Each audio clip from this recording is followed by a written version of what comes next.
Hi. My hair look good? Looks curly and very tamed. It looks tame today? Yeah. You should have seen it before I came over. Was it? Before I showered. Was it not? It was not. Get this shit. Yeah, I gotta tighten it up. Is it this part that's probably loose? It's fine. Yeah. Sorry for your ears. What do you We've mean? started already. That should be fine. For whose ears? The audience. You're just gonna edit that out. We're gonna start when I say we're gonna high five. No, I already started it. I know you started I already uploaded it. Okay, we're live streaming. Wait, hold on, I gotta read I'll make sure I make all the jokes. How about I make sure that's how you edit it out? That works. We're high fiving. I'm gonna keep it in now. And that's how we start the podcast. All right, you ready? Yeah. Okay. Yeah. Hey guys, welcome to episode 3 of Medium Podcast. And we're here today. It's me, Melissa. And me, Connor. We're here to hang out and I want to talk about television today. Okay. So, first of all, how are you? I'm good. That's a good start. Yeah, I'm good. You having a decent day so far? How about you? Oh yeah, I'm doing good. Yeah. Not too bad. It's a afternoon here in lovely Sweden. We're recording in Sweden today. Yes. Just As kidding. you can tell, I've edited in that we both have blonde hair. We both fit in now. No, not too bad. Today's a pretty good day. It's been a pretty awesome week for those who have watched the Ontario Improv show past. Mm-hmm. I had a great time. Connor was in attendance. Yeah, and I had a great time too. Hell yeah. No, it was a good show. It was a really good show. The buddy system did really good. My friends killed it. Yeah. My buddies killed and it. And you. Thank you. Yeah. I had a good time. It's always such a beautiful experience being up there and having fun with everybody. Mm-hmm. Cuz that's what it's all about. Yeah, totally. It's funny cuz like leading up to it, I tried like getting myself more comfortable with certain things. And you try to tell yourself little things, and I try to remind myself to enjoy the moment more than anything. Yeah, that's important. Yeah, it works a lot. Otherwise you just forget and you get so caught up in your nerves and so many different things. Yeah, you get stuck. Yeah, You exactly. definitely get stuck. Like you need to be like, okay, I'm about to do this, and this is gonna be fun, and not think about anything else. So But that's hard to do. This isn't your first time at an improv, because we had gone to shows together in the past. Yeah. I know. What did you think now that you've seen you've seen me perform not only here at locally around at the Ontario Improv, local to Sweden, At the Ontario Improv. at the Ontario Improv in Sweden, and but you saw me at the Ontario Improv, and you also got to see me in La Jolla. Do you feel a difference between because there's food, there's so many different things at the Improv that the Comedy Store doesn't necessarily provide to their patrons? Yeah. Did you notice a difference in the energy level, the audience, how the crowd is? I definitely noticed a difference in the audience. Yeah. The audience is more like, I'm paying to come out and have a drink and eat some food and, enjoy a show. Whereas at the comedy club, right? Is that what it's It's called? the Comedy Store. The Comedy Store. Yeah, the one we went the to in La Comedy Jolla, Store, yeah. in La Jolla, yeah. Is more like everybody's just there to get a laugh. It's a different environment, you know what I mean? At the Comedy Store, I don't know if you felt the same way, but at the Comedy Store, it felt like everybody was more open to everything the entire time and more willing to laugh. Yeah. Whereas someplace like the Ontario Improv, it's the Improv. Yeah. People go there and they're just for some people, it was a bougie night for them. Yeah. Calm down, Kendama. For some people, it was a bougie night for them, you know what I mean? And then the other people were like, oh, we're just going out to see a comedy show for $20. Let's have some fun. You know? And at the Comedy Store, I feel like everybody is in the same realm as $20 comedy show for fun. Yeah. There's also such a big difference, I feel like, when people actually get to have nourishment versus just popcorn and liquor. Yeah. And the crowd gets so much more rowdy. But I think, who was it that said it? One of the comedians from the buddy system said something about I like it more. Basically what they said was, in a nutshell, I like it more when the crowd is drunk. Yeah. You know what I mean? And I understand It's that. conducive to comedy. That. Yeah, it's loose. Yeah. You loosen up a little bit. It's I that definitely liquid understand courage to laugh at things you might not typically laugh at in your normal state of mind. Yes, yeah. Unless you're a horrible person like us. Yeah, exactly. And we're very terrible people. Yeah. Yeah. We sacrifice goats out here. Oh, whoa. No, we don't do that. It's so funny. I remember like it was a church. I forget if it was like an Easter festival or something like that. And one of the prizes they had in the raffle was a baby goat. And I was just Wait, a you kid. got a whole baby goat? Yeah, you won a raffle. And No, they I didn't gave win you, it. No, I no, didn't no. win. No. But somebody won that raffle, and somebody else handed them a live goat. Yeah. What the fuck? Lebanese people, it's good. It's good it's a meat. It's a Lebanese thing. Well, I don't know if it's a Lebanese thing. That was what was donated that year. A goat. And I remember asking my mom because it had all the blue markings, like where you're supposed to butcher. I'm like, Mom, why is it? Before you get like fucking like plastic surgery. Yeah. We're gonna lift you lines. here. You're gonna look beautiful. We're gonna do a ba'a lift. Ba'a. Do your best goat noise. My best goat noise? Or is that a sheep? A sheep is like a sheep is like bah! That actually sounded like SpongeBob. That's not bad.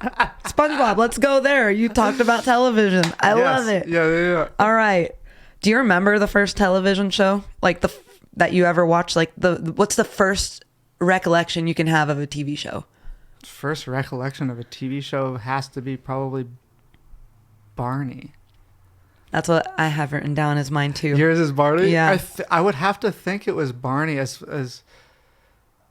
early as I can remember.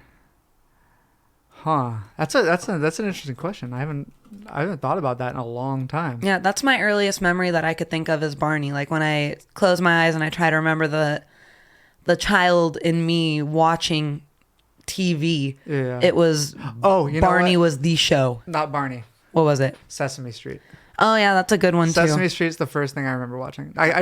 You just unlocked memories for Yeah. me by asking that question. Yeah. I guess I could have asked my siblings or my mom for better information on my, because obviously I don't remember everything from my childhood, but I'm remembering like.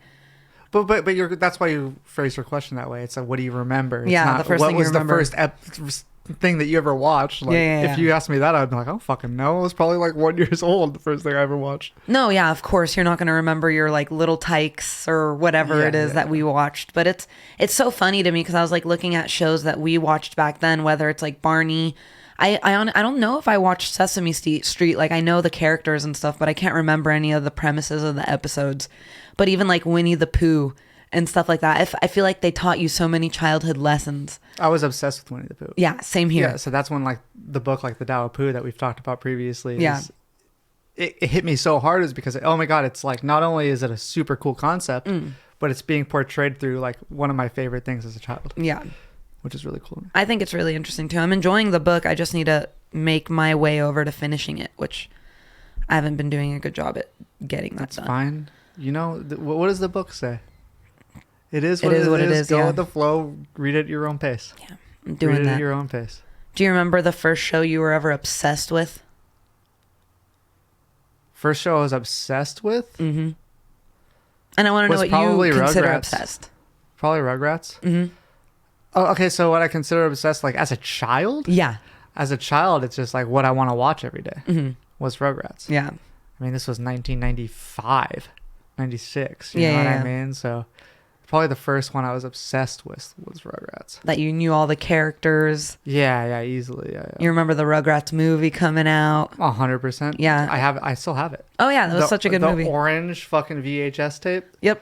Yeah, I remember that. I still have it. Rugrats I remember 2000. You go to the Reverse movies movie. and they would give you the toys and like the special box for the movie and everything totally. like that. Like the Pokemon movie where they gave you the Ancient Mew Pokemon card. That shit was cool. I have 4 of those. That's so cool. That's actually what I would say. Because I guess like the ones that I really liked, I would say I liked them. I don't think I was obsessed with them. Now knowing what I consider obsessed, because when you talk about like television as a medium, whether it's like a cartoon or a regular show or whatever, I thought it was cool that we had Rugrats. I loved Dexter, Fairly Odd Parents, all of these shows that I would even say helped mold my sense of humor just because they were so silly. Dexter was one of my favorites. Yes. And you know who worked on that, right? Was Seth MacFarlane. Oh, really? Yeah, the guy that made Family Guy made. He worked on Powerpuff Girls. He worked on Johnny Bravo and Dexter. That makes sense. Johnny Bravo, I have that written down right here in Powerpuff Johnny Bravo, Girls. Powerpuff Girls, and Dexter were 3 of my favorites growing up for sure. Same here. And that's what I think is super cool is like, because I loved them. But now, like I said, like what I would consider obsessed. And I think the first one that I was obsessed with was Pokemon. Okay. And that's because that was probably my biggest obsession, but it wasn't my first obsession. But it was easily my biggest obsession. Yeah. I would consider it my first obsession because I was able to consume so many consume it in various ways. It wasn't just trading cards, collecting cards. It was, they had the TV show on, you know, you would watch it every day. It had a very direct storyline. We were all invested in it.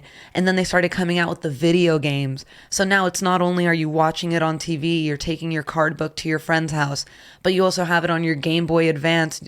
Pokemon Stadium on the Nintendo 64 was the coolest game that could have came out. And then it was like, I was obsessed with that. And I always loved things like Dragon Ball and Dragon Ball Z. But that increased when like things like Dragon Ball Z Budokai came out. Because now I could be enjoying Dragon Ball Z, kicking it with my friends, kicking each other's asses on a video game. Yeah. So the Dragon Ball video games were always fun, but I do have an unpopular opinion about Dragon Ball Z. Ooh. I loved Dragon Ball. Yeah. From the very start to the very end, fucking loved it. Goku's little innocence when he was a kid. He's growing up, you know, he's learning about his life and all this stuff. And then when Dragon Ball Z came along, a lot of people are gonna be mad at me about this. I might be mad about. I thought there was a very, very special moments, like Piccolo's, you know, like spoiler alerts, I guess. Yeah, if you haven't watched it now, then they're probably watching the newer versions anyway. Yeah, like Piccolo's like willingness to take over Gohan for Goku, even though they're mortal enemies, and like raise Gohan, like stuff like that in Dragon Ball Z was like beautiful. Yeah, like absolutely beautifully written. A lot of that I feel like I lost a lot of interest in the show as everybody got more and more powerful, because then it felt like it was just all power tripping. Yeah, and I was like, I don't care anymore. So the parts that you like are the things that like reflect the culture, because I mean I haven't been to Japan, but I have heard that like as a collective in that culture that like children are the responsibility of all. You know what I mean? Yeah, totally. Yeah, so that's why it's like one of the safest places in the world. Well, yeah, and then it's a very good contrast from America. Is like you're here, and you know everybody, like say you're in a restaurant, right? And you're sitting across from like another table where they have kids, and they're letting their kids run all around the restaurant. If you stood up and tried to take care of those kids for that family that wasn't taking care of their kids, there would be an argument, if not more. You know what I mean? In Japan, it's like everybody's looking out for children all the time in a good way. You know what I mean? Everybody's trying to protect kids, no matter if they're their kids or not. Yeah. Here, it's like, if you try and protect someone else's kids, you're getting your ass kicked. You know, we're all like, we're all fucking like mama bears. I'm their mama. You ain't their mama. Yeah, exactly. Yeah, exactly. People get all crazy. That's very true. But that's what I would like consider an obsession. Right, like I understand you don't like the Dragon Ball Z, but they didn't have a Dragon Ball. It's like I didn't like it as much as what was going on before, and I kind of just fell off of it because I kind of saw where it was going. Yeah, it's like everybody's going to get more and more and more powerful. Everybody's just trying to top each other. The whole you enjoyed time. The coming of age story for Goku. Yes, the maturity story, the coming of age. Like that's the same reason I love. You learn about responsibility and everything like that. Yeah. Responsibility is not always a choice. But I also did promise that I'd give Dragon Ball Z another chance. It's been like 10 years since since the last time I watched Dragon Ball Z. So. Okay. That's kind of, I wanted to like ask you because and even like how do I say this? Like Cartoon Network started playing around with the video game aspect too. Cause when not saying that I didn't like them, but I remember being like 15, 16 years old. I was well away from watching Dexter or whatever passionately or religiously or whatever. Every once in a while, if it's on, you'll throw it on because it's fun. It's nostalgic. It's reminiscent. Kind of yeah. But then Cartoon Network came out with their computer games, and I remember playing things like Dexter's Labyrinth or the Johnny Bravo Flapjack game where you're trying to stack them. The Flash games on CartoonNetwork.com. Yeah. That was and then my life. Yeah, and then you got re-interested in it. You know what I mean? Yeah.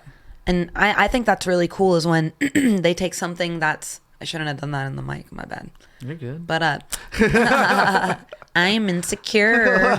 Show it off. Show off your insecurity. Let's do it. But it's like I got re-interested in it. I thought that was really cool because when you can consume these things you like over, like I said, various mediums, it's not just you're watching it on TV, but you're also playing a game with it. And then it kind of, you get to tie those two together and enjoy everything a little more. I think that's always really neat. Yeah, I totally get. I mean, like, the internet always tied into the things that I was doing no matter what. Like, I remember watching The Amanda Show, which was one of my favorites. Yeah. It's a sketch comedy show for kids, right? And all that also. Oh, that's what I was, I have that here. Which, by the way, I watched all that recently. Does it still hold? I went back. Honestly, it's better than Saturday Night Live. I'm not a big fan of SNL, but so many people hold it as like the pinnacle. So it's not to me. No, it used to be in terms of like getting comedians out there. If you were on SNL, you fucking made it.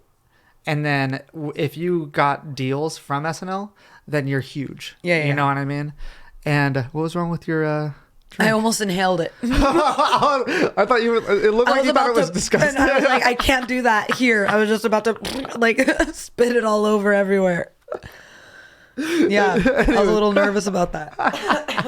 I saw you take a drink. I thought you didn't notice. I thought I was cool about it. Like, no, you look like you were about to fucking spit something out. I was like, oh, is everything okay? Was there a bug in there? I just inhaled it a little weird. That was my bad for sure. Yeah.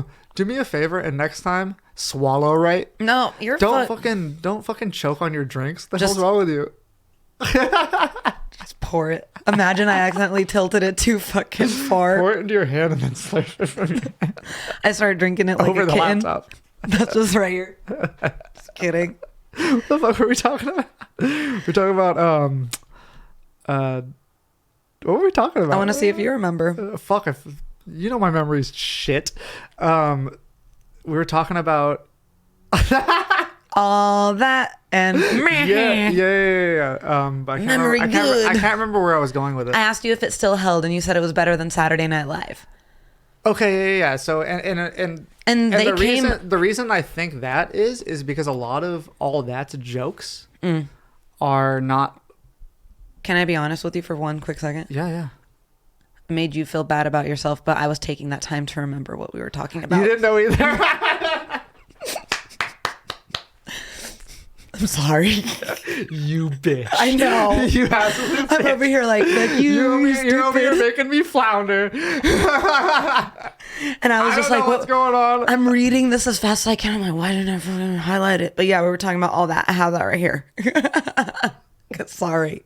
No, it's funny. I like it. Keenan and Kel were on that one, right? Yeah, they were. Yeah. Okay, so yeah, Keenan and Kel were in all that. Yeah, they were in all that. And then Keenan was the one that moved on to Saturday Night Live. Okay. Yeah. Well, Kel died. No. Wait, what? One of them died. Kel died? Look it up right now. You have to look this up. What? I don't think so. I thought he was in like a new Paramount Plus series. Am I wrong? I think he's in a new Paramount Plus series. Oh shit, they're both alive. You're right. Yeah. I'm pretty sure I'm pretty sure they remade. They're like doing like a Paramount Plus series online of Keenan and Kel, the show. No, Good Burger. I'm so stupid. Why did I think one of them was dead? They stopped talking. Because you thought all the orange soda would have taken his life at this point. I guess. But no, yeah. So which one moved on to Saturday Night Live? Keenan. Got it. Okay. Keenan, yeah. Got it. Yeah, but I don't know if I made my point clear yet or not. I can't remember what I said. But that it gave them a step up as comedians. Well, definitely, yeah. It definitely gives you a step up as a comedian to be on Saturday Night Live. But Saturday Night Live is just more like, it's all political and climate based. All observational comedy in a way, you know what I mean? Like what's current, topical now? Yeah, exactly. It's all topical stuff. Whereas all that was, it was made for kids, but a little bit for adults here. When you go back and rewatch it, you notice some things. What did you watch it on? Kid. It was either Hulu. I think it was Hulu or Netflix. I think it was Hulu. Okay. I can't remember. It was one of those. I'm down to watch it. I was actually asking a coworker of mine about the Amanda Show, and for some reason he's of the age group to have seen it, but he's never watched it. And I was just like, the dancing lobsters, Amanda, please, man, like, how do you not know that? Yeah. And it's so sad now, like, seeing where she's at. Well, the trajectory of her career has been so sad. People treat me the exact same way when they find out that I didn't watch all the Disney shows growing up.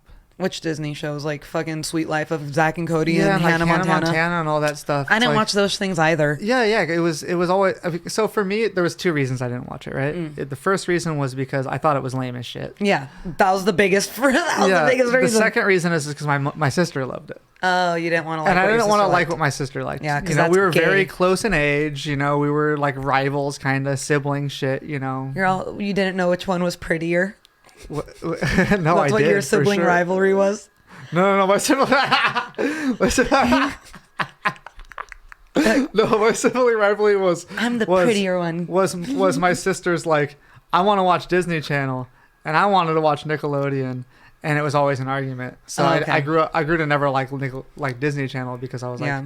why the fuck would I want to watch this? It's like when my family's watching Hocus Pocus, and You've I'm like, never seen Hocus Pocus? No, I've seen it. And Oh, okay. What? I think it's the dumbest thing. It's not meant to be groundbreaking or No, it's not. inspirational. It's a cute Halloween movie. Yeah, and I understand That teaches you about brotherly and sisterly love and also kissing the girl you like at the end. Yeah, Because that's every movie needed that. There's plenty of movies that do that. Yeah, I know. But it's just supposed to be a cute story. It's like it's not supposed to be critically acclaimed. No, I don't think so. But I trust me, I like plenty of movies that are shit. Yeah. You know what I mean? This shit movie, Just in not my the opinion, shit for was you. just not the shit for me. It Yeah. just everything about it was like lame to me when I was a kid. Really? It's like all the boys that liked Power Rangers, and I was like, the fuck are we watching? You didn't like to Mighty Morph, bro? Fuck no. Really? Hell no. You were never a Power Ranger for Halloween. When I was in preschool, the kids in my preschool were watching Power Rangers, and I'd go do something else. Yeah. Like at the age of 4, I was like, this shit's lame. Did you bully the kids that dressed up like Power Rangers to school? No, definitely not. Did you ever dress up like a TV show character to school for Halloween? For Halloween, just like I can't remember any. I did of my Bubbles costumes in elementary school. You did Bubbles? Hell yeah! Looking back now, though, I'm a little more of a Buttercup.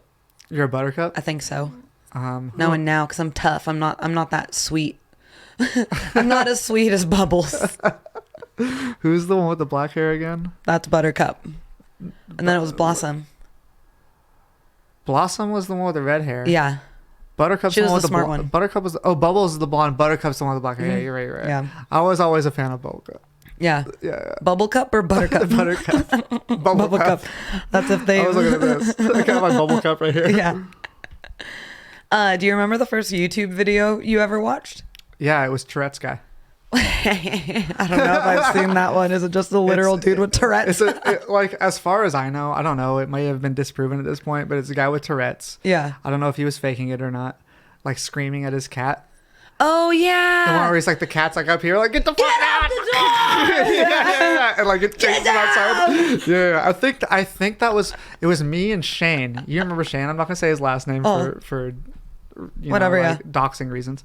But yeah, me and him were sitting in his house after like hitting baseballs over his fence, over into Orange Crest.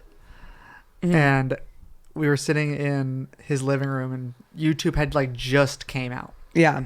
You know, like a lot of people don't understand. Like my brother doesn't understand how that feels. That's what I'm like trying to remember. Fucking crazy. The first YouTube video I remember watching really wasn't even a video. It was the Chinese prank phone call.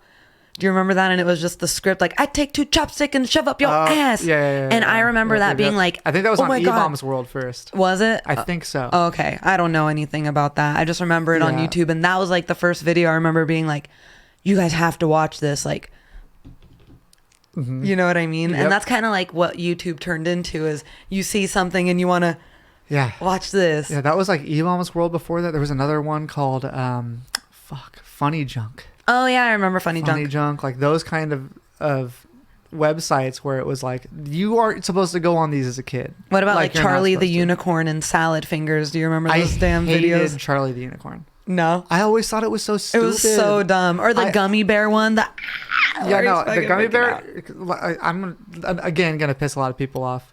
Charlie the Unicorn and the gummy bear one, I thought were super lame when they first came out. But then again, like I was watching like Harry Potter Puppet Pals. Yeah, right. That's and so funny. What was the other one that you just mentioned? Charlie the Unicorn Salad Fingers. Salad Fingers I loved. I love Rusty Spoons. And I watched Salad Fingers recently. Yeah. I actually think Salad Fingers, if anybody doesn't know who Salad Fingers is or It's what so it is, creepy. it's one of the creepiest Flash things that existed on the internet when it was made. And I think it's a work of art. Yeah. I really do. I think it's a work of art. There was nothing at that time that touched base on an animation like that ever. I love Rusty Spoons. It is the creepiest, worst thing. And when you call it, when I'm saying it's a work of art, I don't mean like, oh, like I enjoyed the plot line, like that kind of thing. It's like, it was something that like irked people on the internet for a long time in like a creepy way. Yeah. That like had never existed before. It was something new, something original. That's what I mean. That it was very original. I will give it that. Yeah. But it was so creepy. Yeah, it's the worst. Yes. I remember it was like Salad Fingers, and then very shortly afterwards it's like that's kind of when that YouTube shock culture came out. And the one that I really remember loving, and I remember having the iPod video and having all the videos downloaded, and I would just watch hours, not hours because they weren't that long, but like hour of Happy Tree Friends. Happy Tree Friends was something that we were obsessed with. So gangster. For sure. If you don't know what Happy Tree Friends is, it is the cutest, most magical, sweetest looking cartoons. And it's just like a series of unfortunate events will occur, and it turns into gore. Just, is that gore? Yeah, it's very gory. It's very brutal. Yeah. It's like imagine you turn on like Nick Jr. or Disney Jr. like any of those like, you know, like for little kids type of thing, like Bluey. If anybody knows who fucking Bluey is, Bluey. If you put that on, imagine like Bluey just like getting run over with a lawnmower and all his like his front layer of skin and muscle is just taken off and you see his bones and blood and stuff. Like, that's exactly what it would. That is what Happy Tree Friends. It would be so graphic, like an eyeball just popping out, and you'd see all the nerves and the blood. And man, I think it's so funny, and I want to show like my nieces and nephews so bad, but I know for a fact, like my siblings were like, "What the hell did you watch as a kid?" Like now so much about you makes sense. Well, the internet was a different place. The internet was coming of age while we were coming of age. Yeah, we grew up with the internet. Yeah, the internet grew up with us. Yeah, it did. You know? And it did. We were like kind of like test dummies. We were to a degree, we were the guinea pigs for the internet, as in terms of like our age and the internet's age. Yeah. We're pretty similar. So, you know, our parents didn't fucking know what we should and shouldn't be watching, where we should or should not be going on the internet. It's a lot different now. Yeah. Now it's like people know, okay, my kid is not going on any sites but these ones that I'm giving them access to. You know what I mean? You can put in like passwords and stuff like that so that they can't get into it. Back then it was just like you'd go to your friend's house and you'd hop on their parents' computer and just search whatever the fuck you wanted. Yeah. That's how I discovered fucking porn. You know, it's just like being fucking like 10, 11 years old and just like just typing shit, and I was like, what the fuck is this? Okay, I'm invested. You're on boobs and just like I'm just kidding. But that's really how it was though. You know? It's funny to me because like just how we grew up, like you're saying, we didn't know what to and not to watch, I guess, to a degree. Yeah. And we were just down to do whatever. And it's funny because like my favorite movie series, I guess, would be like easily for me to say Austin Powers.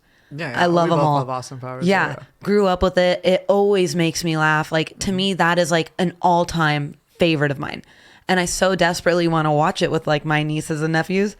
And I asked like my sister recently if my 10-year-old niece and I can watch it together. And she's like, no. That's about when I started watching it. Actually, probably earlier. Yeah. But I'm looking at it right now. I remember watching Goldmember in theaters. And it came out in 2002. I was 9.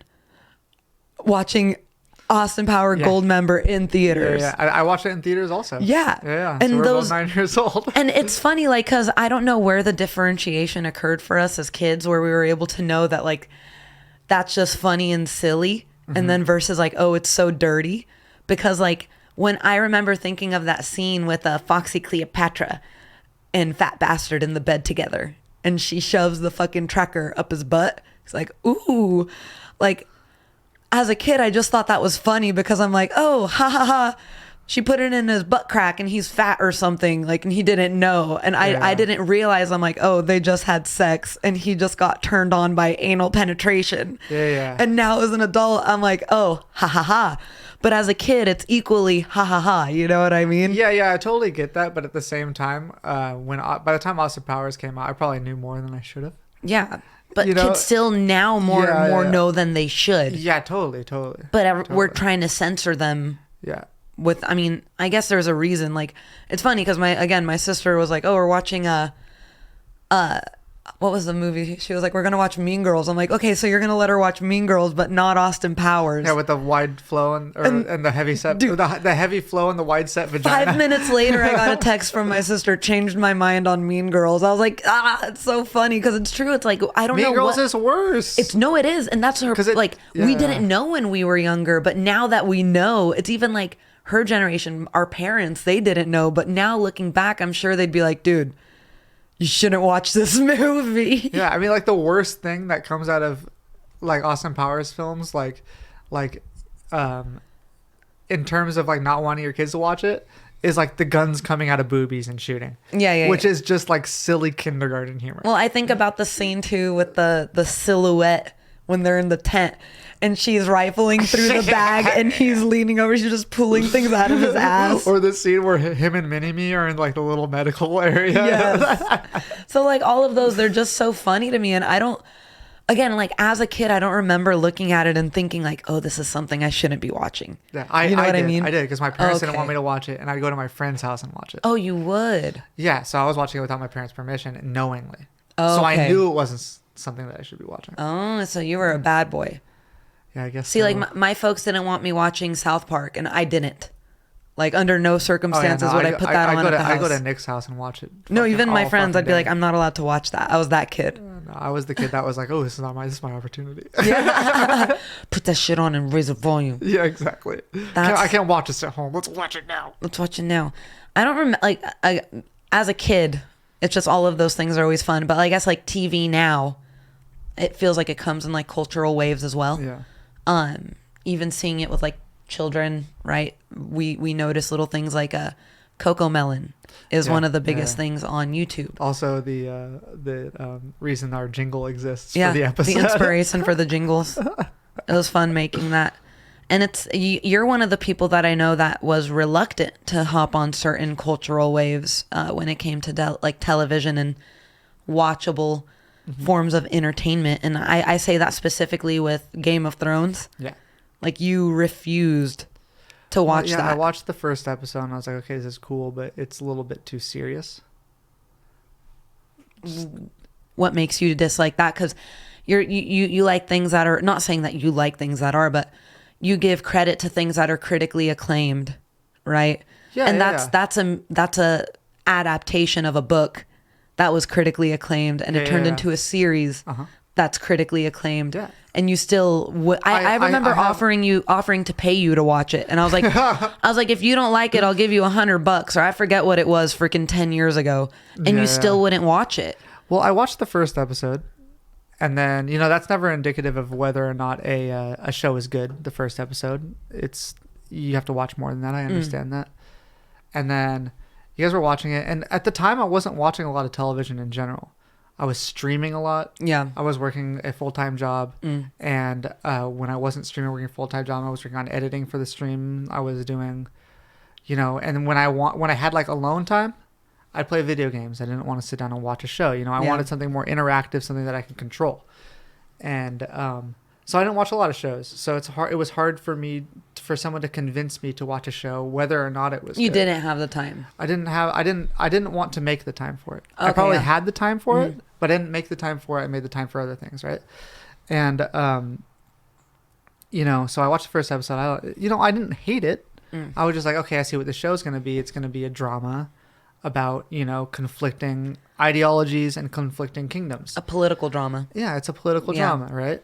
And I was like, I don't want to make time for this right now. You know, that's not what I want to make time for. And everybody's trying to convince me constantly. So maybe I snapped not snapped, but I was like, fuck this show, fuck this. I'm not doing this. You know what I mean? Like, but what I was coming from was, I don't want to invest my time into something like this. Right. Yeah.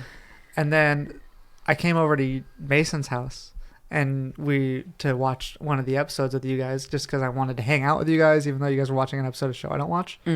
And it was the second episode I ever watched of that show. Was like middle of one of the seasons. It was and Ed Sheeran walks out. Oh yeah, that was so it was stupid. Bad luck. Yeah. And I then understand that. the judgment there was just like, fuck this show. Yeah. We're watching the show and I'm like, okay, yeah, I like it. The cinematography is amazing. Yeah. The acting is amazing. Well, fuck, when you have a how many $1 million budget per episode. Yeah, I mean, all the artistry was fucking fantastic. The dialogue is great. The story is cool. Everything's good about it. You know what I mean? I didn't think it was a bad show. Yeah. I just didn't think it was worth my time. And then I saw Ed Sheeran walk out. Yeah. And then it was even worse. And I was like, okay, so now they're doing cameos. Yeah. Like, how much do they actually care about this show if they're doing cameos? And then they proved me right when they fucking half-assed the last season because they wanted to work on another project. Yeah, they did. That's kind of like the unfortunate thing about it is it was a cultural wave. People loved it.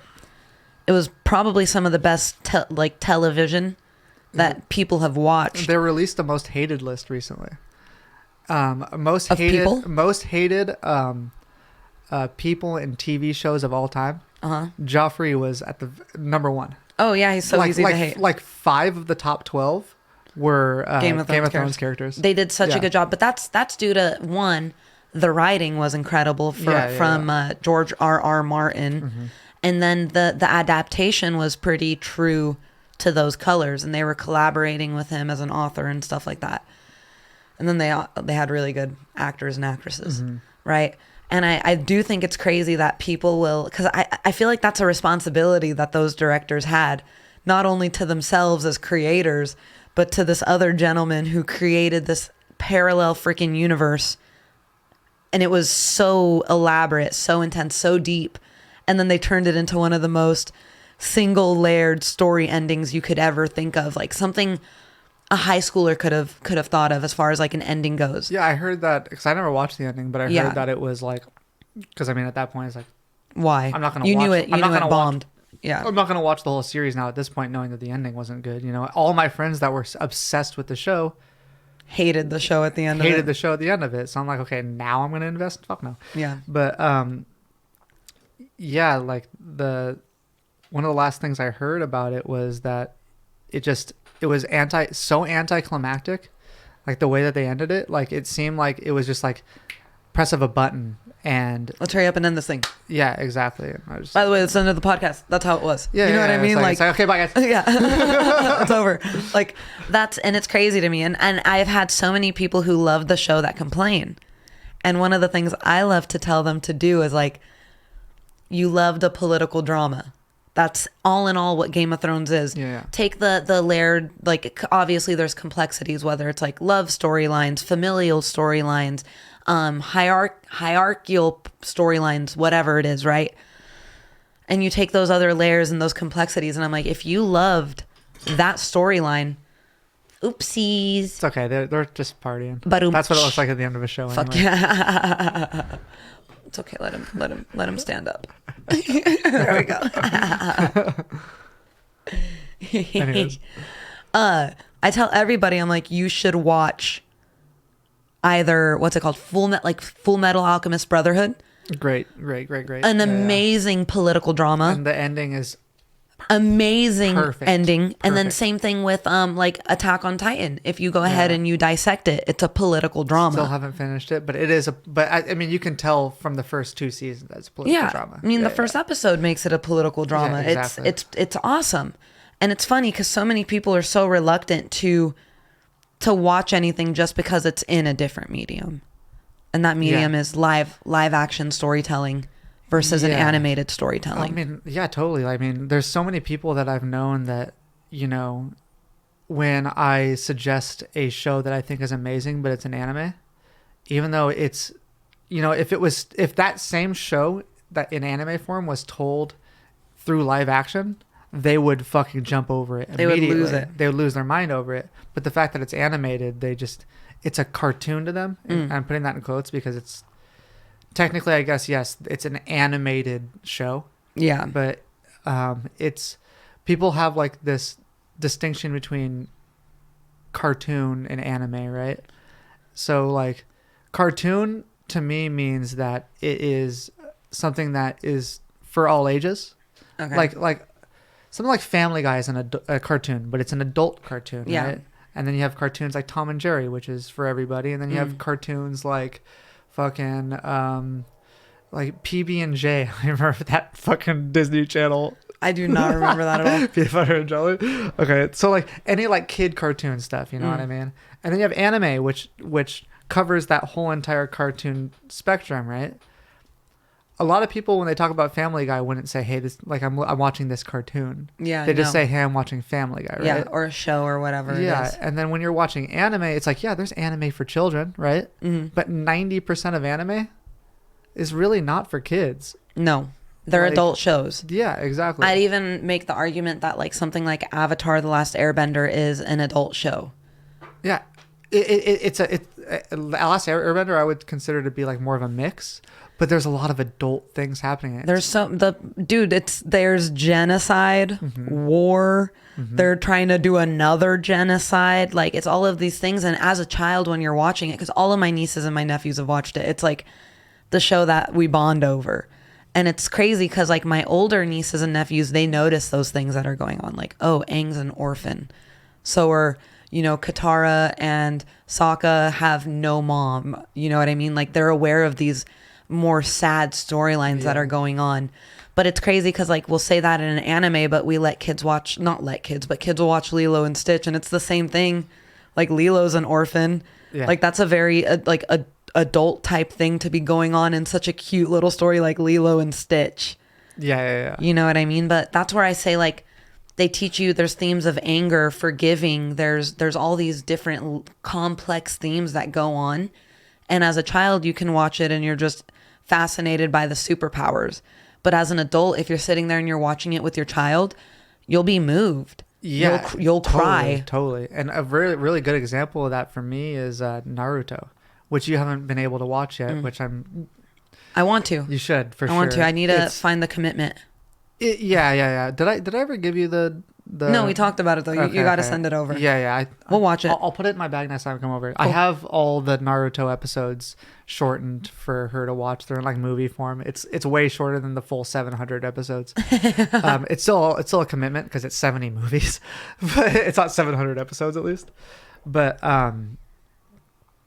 with that show, it's like you can watch that show as a kid and just be along for the ride and have fun. You know what I mean? But when you understand the deeper meaning behind it, and it's another show about like warfare and like politics and that kind of thing, and it's very much so like Attack on Titan. What I would consider Naruto to be is it's a longer form Attack on Titan. Or you know what? I would consider Attack on Titan to be a shorter form of Naruto. Of Naruto, okay. Yeah, in a lot of ways. I mean, everybody thinks they're doing the right thing. While doing the wrong thing. Yes. And there's one it's person, anti-heroes. Yeah, and there's one person at the top that just loves everybody the whole entire time, no matter what they do, and that's Naruto. Yeah. And it is the most beautiful story I've ever seen. And a lot of people look at it and go, "Oh, that's just a kid's show because it's cartoony. It's there's high pitched voices, stuff like that." People are very, very deterred from that kind of thing. But once you watch it, it's like, and if you really, really try and watch it and watch the whole thing, it gets you attached, and then it makes you just fucking cry the entire fucking time. Well, that's the funny thing where I get so frustrated, right? Because you're saying like they won't watch it because it's loud or it's whatever. And so many people, when I make the argument again, like the whole Game of Thrones, if you like this show, you'll like this show. They'll be like, I'm not into that. I'm not into fake stuff or whatever. I'm not into anime. I don't want to see superpowers. I'm like, okay, but you just watched a show where there's dragons, zombies, giant werewolves, These are the same people that could see the movies. Yeah, it's like I could see the past, the present, the future, right? And you're down to get fantasy and fictional when it's recorded with humans, but the second it's just animated, you're just going to put up a wall and say no. Yeah, no, and honestly, in my opinion, like I love cinematography. I love all that stuff. I love camera work.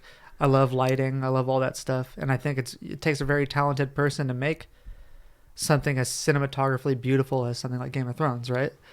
But there's so much that goes into animating also. People are drawing this shit frame by frame in some of the older animes. Now it's more like CGI based, but like still there's a lot of artistry that goes into it. These are people that have spent their whole entire lives mastering the craft of painting, drawing, color textures, all this stuff. And to just throw it out as it's just a cartoon is blasphemy in my eyes, you know, in the world of art. For me, it's blasphemy. Yeah. No, I get it. And I do think it's achievable with live action. Like one of my favorite scenes ever from any movie or show is from Harry Potter when Voldemort and him are battling out and you see their wands and everything coming together and the color clash. It's very similar to what's going on in when Zuko and, oh my God, why am I forgetting his sister's name? That crazy bitch. I can't remember her name. I had a crush on her though. If that makes sense. With an A. It starts with an A. Angry. Azula. Yeah. It's a very similar scene when him and her are fighting and they're both, fire bending and one's blue, one's red. It's such a beautifully animated moment. That happens all the time in animations and in movies. Yeah. It's like it's the good versus the evil. They meet in the middle it's and they're the fighting each dichotomy. other off. Yeah, it's the dichotomy. It happens. It's symbolic. The same exact thing happens in Naruto. Mm-hmm. Same exact thing happens in like most shows that you watch, like Hunter x Hunter. I know you don't like Dragon Ball Z, but it happens in Dragon Ball Z. Yeah, no, and that's the thing is like I never said I didn't. Well, maybe I did say I didn't like it. That's not what I meant. It's not that I didn't like it. It just got old. It didn't it got old, and it didn't catch my attention like other things at the time. When I was doing not research, but trying to reminisce enough for this episode. Like going across Nickelodeon shows. Do you remember the show Little Bill? Yeah, of course I do. With our hero. Our hero. He could be your hero. You might making. You're always telling me how much you love Bill Cosby. You told me. Oh, was that supposed to be a secret? I love spiking drinks with GHB. No, is that what he used? We do not condone anything that Bill Cosby did. Well, that's just what's so funny to me. I'm like trying to remember the episode where he teaches you how to drug women, and I couldn't find it. Oh wait, on Little Bill. Wait, what? I'm joking. Obviously, that's not true. Imagine. Well, I thought he's like giving it away to children. He's like, guys, let's see if you could crack this code. You know what? What I thought when you first said that was like maybe there was like a funny episode of, not really very funny, obviously, but like an episode of Bill Cosby where it kind of like he was doing something. I don't know where I went with that. I was being just as ridiculous as possible. I'm sorry I made you believe something. I'm sorry I made you believe anything. But isn't that the crazy thing? Is like his actions were so deplorable that wasn't even like I would have been like, okay, yeah, maybe he did do that. Yeah. Well, it's crazy because the show's actually like wiped now too, just because of everything he did was so horrible. Yeah.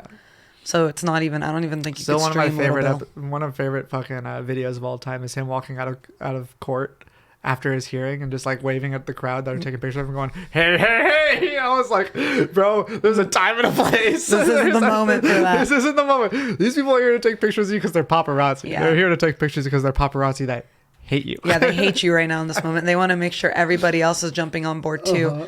From our first episode, you mentioned that there was allegations going on at Nickelodeon. Fuck. Okay, I never looked more into that, but I want to make a correction. I did say Dan Harmon. It was Dan Schneider. It's Dan Schneider, yes. And hypersexual practices at Nick. Yes. And when I said Dan Harmon, that was a mistake on my part. Sorry. Is that even a real person? Yeah. Sorry, Dan Harmon. You didn't do anything wrong. But you know who did do something wrong, Dan Harmon, and I apologize for this, was your partner. He did something really wrong. They were both named Dan? No. His partner was... Oh, you looked this up? You Googled? No. I knew who Dan Harmon was. Okay. When I rewatched the episode, I realized that I said Dan Harmon, and I was like, oh, fuck, that's not who I meant. Okay. He's the co-producer of Rick and Morty. Oh, okay. Got it. So the one at the thing at Nickelodeon was the creator of iCarly. He was the bad boy. Yes, yeah. He did iCarly and a couple other things. Mm-hmm. And then the other bad boy was Drake. from Drake and Josh. Yeah, he was a bad I thought you were boy. talking about like Drake. And then I looked up. No. He was just a very bad actor on a adult. Was that Nickelodeon? Degrassi?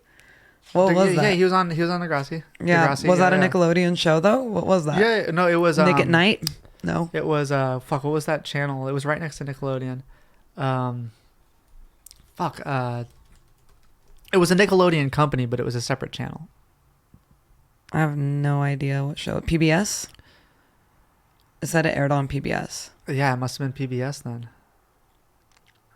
Oh yeah, and then it was later Teen Nick. It was on Nick at Night Teen Nick is what it was. I was thinking of PBS. Yeah, Teen Nick. Because it wasn't originally on Nickelodeon. No, yeah, not him. And then I did end up Googling whether our boy Dr. Seuss was bad, and you're right, he was racist.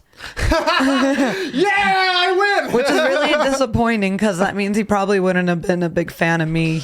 No, you know? Absolutely not. He probably would have liked you. Well, okay, so what Dr. Seuss was, please correct me if I'm wrong, a Jewish man?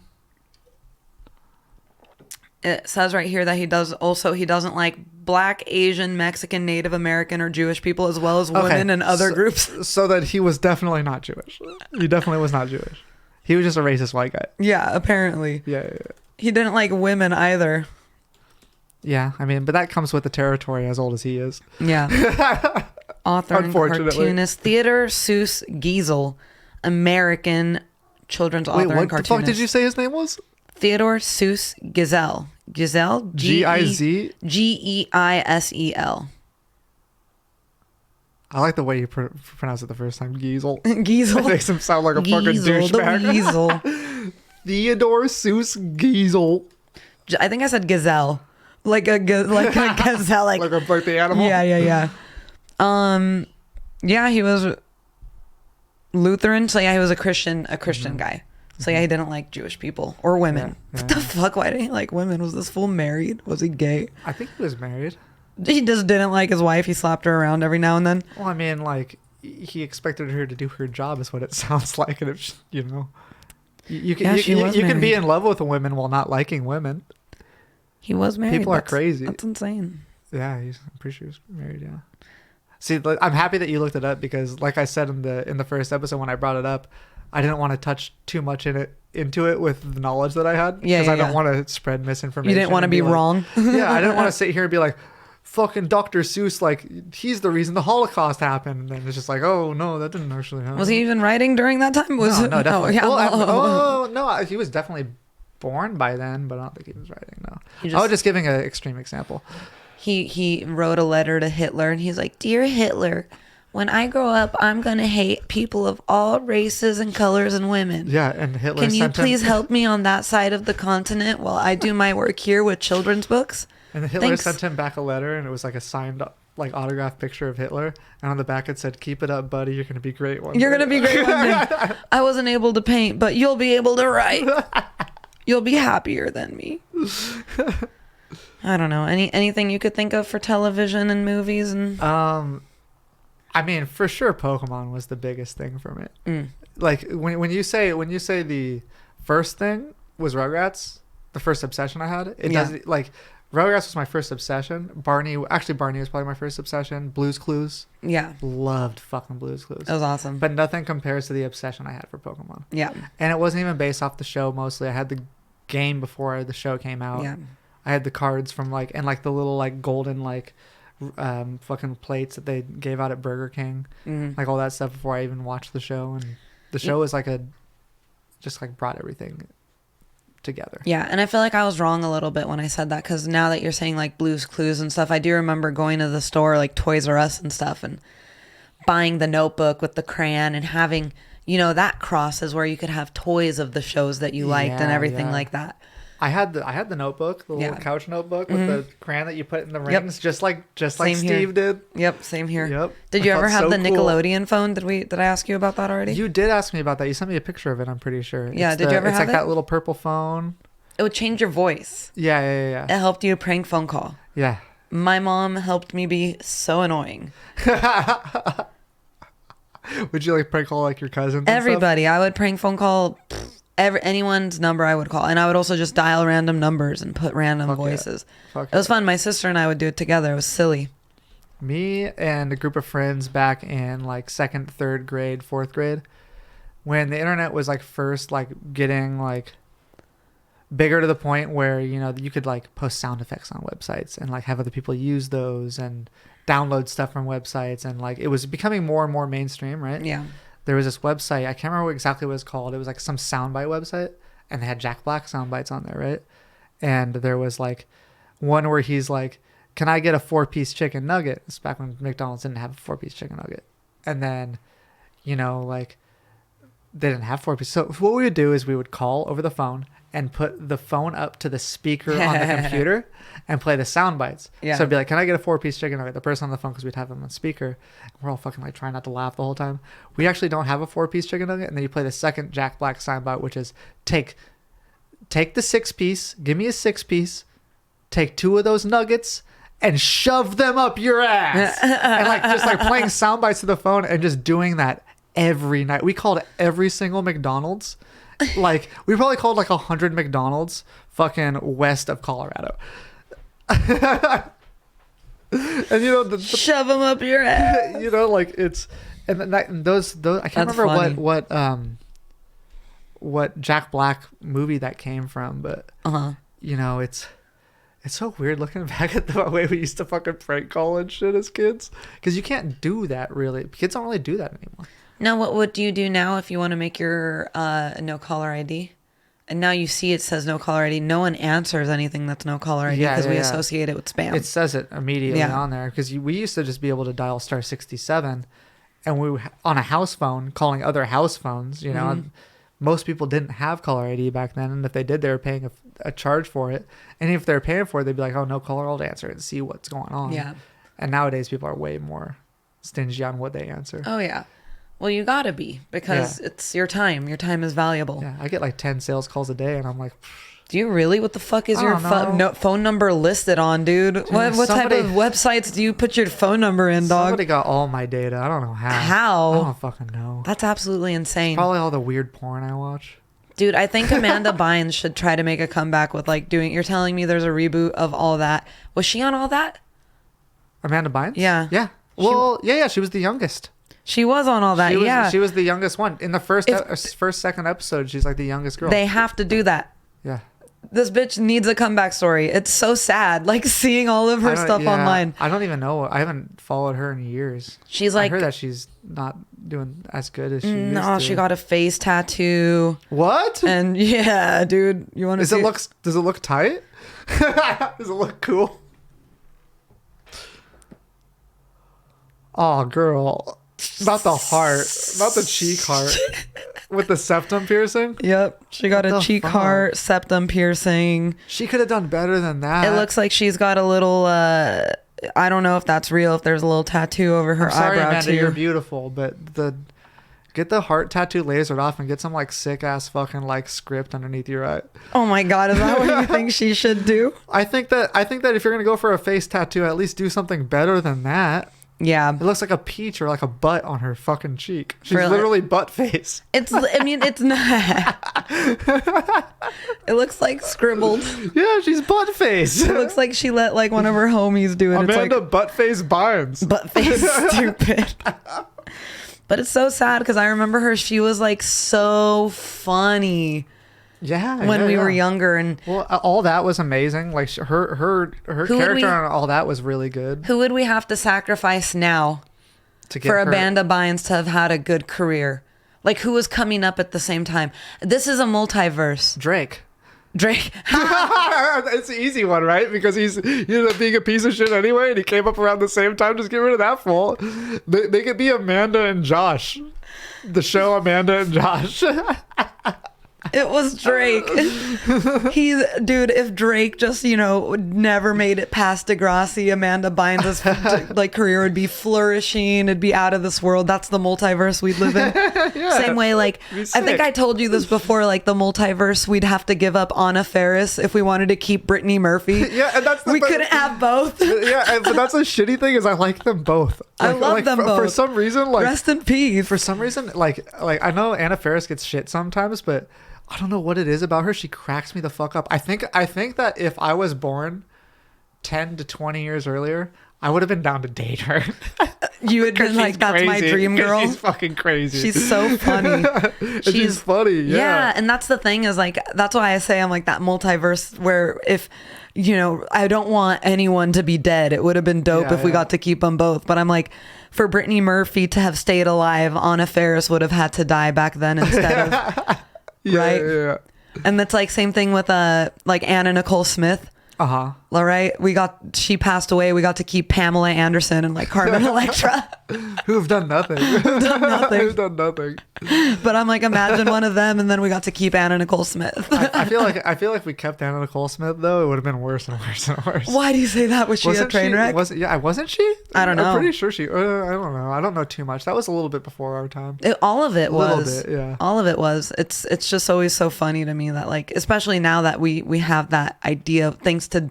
I don't know if it's been something before, but like thanks to Disney and stuff like that, we have that idea of the multiverse kind of like flirting around in all of our heads, like the parallel universe we've always thought of, right? Like, oh, if we could fly or whatever. Mm-hmm.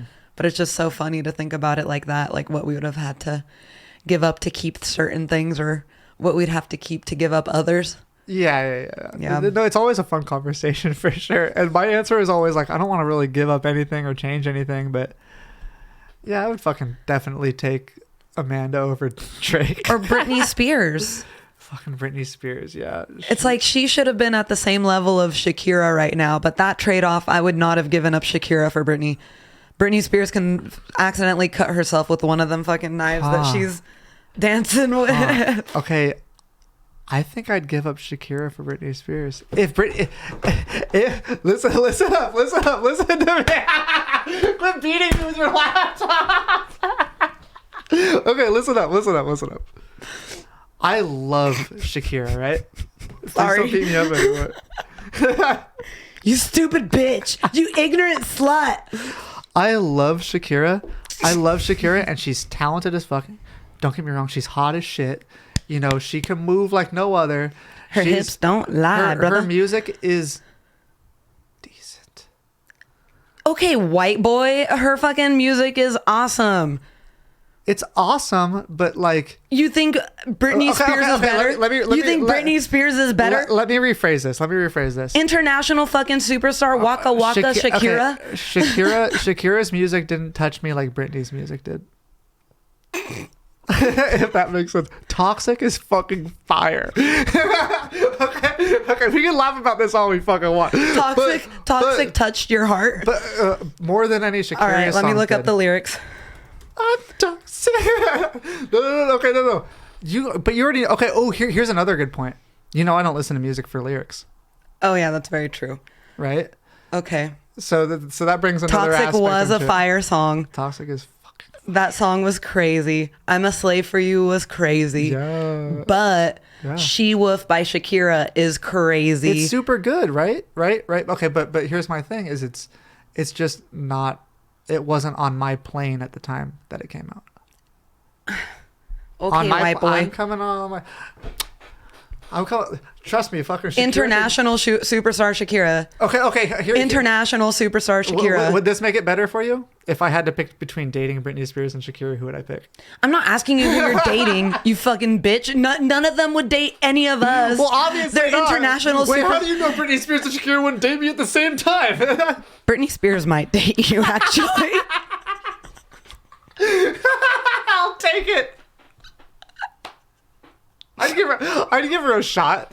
I'd give her Baby, a shot. I love you even though you're crazy. I'm here for you, honey. I'd give her a shot. I'll sign over your conservatorship, baby. Shakira, I would date like immediately. Britney Spears, I would have to like give her a shot. You know what I mean? You know it's all marry, fuck, kill. It's Shakira, Britney, or Jennifer Lopez. Yeah, and for me with Britney though is like she was a more a part of like my childhood and growing up. The more I think about it, Britney Spears would date you right now. But let's put it out there. All right, I got a message for Britney Spears. If you're not seeing anybody, okay, what? Do this to your hair real quick, just really quick before you. Okay, thank you. Yeah, there you go. She's now trying to make me look nice for Britney. Now tell her. Britney Spears, a message from me to you. I've been watching you for a long time. You were 19 at the time. I was maybe 13 when your first song came out. But ever since then, it's been love at first sight. And I'm reaching out to you now. If you want to go on a date, I will let you take me out on a date. I ain't paying for shit. I don't know if she can drive. I'm giving you the chance. I don't need no chance. You get the chance to date me. Brittany, please give him a chance. And on that, let's finish this episode. I love it. That's the end right there. All right. Love you guys. Thank you for watching. Love you guys. Take care. Have a good day. All right.